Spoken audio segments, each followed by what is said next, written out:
कैसे के कहीं सैया अति तोहार हो न जाने कैसे तुम करेला प्यार हो।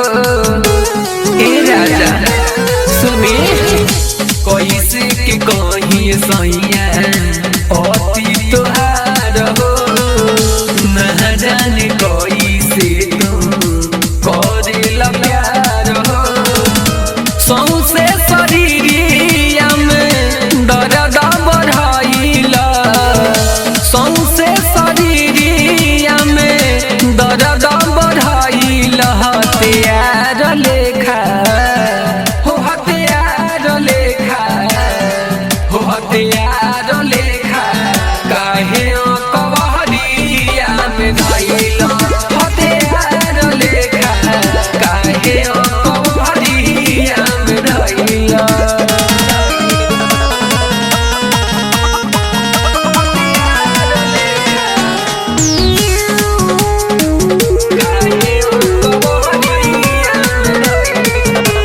रिकॉर्डिंग बाय चाहत रिकॉर्डिंग स्टूडियो सूरत गुजरात।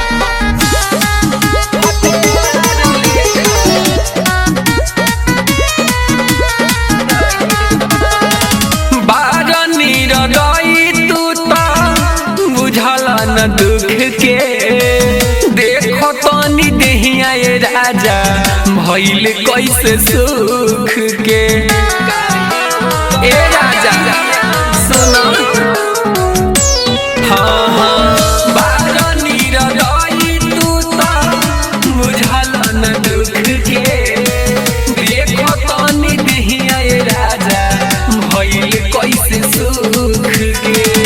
रहला कुआर तो काका तू कइला, रहला कुआर तो काका तू कइला। हथियार लेखा हो हथियार लेखा हो हथियार लेखा काहे कवहरिया में धइला। हथियार लेखा काहे कवहरिया में धइला।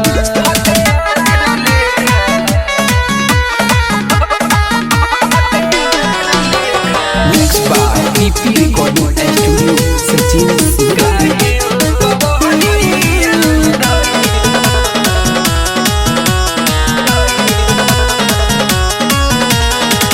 दिहल दरदिया ना रदियो से जाई जीते सब बिहारी काहे भइल कसाई। ए राजा काहे ना बुझनी बात के। हाँ हाँ दिहल दरदिया ना रदियो से जाई लाज के बात बा हम केकरा से बताई। पवन राजा विशाल से ना कुछ तू बतइला, पवन राजा विशाल से ना कुछ बतइला। हथियार लेखा हो हथियार लेखा हो हथियार लेखा काहे कवहरिया में धइला।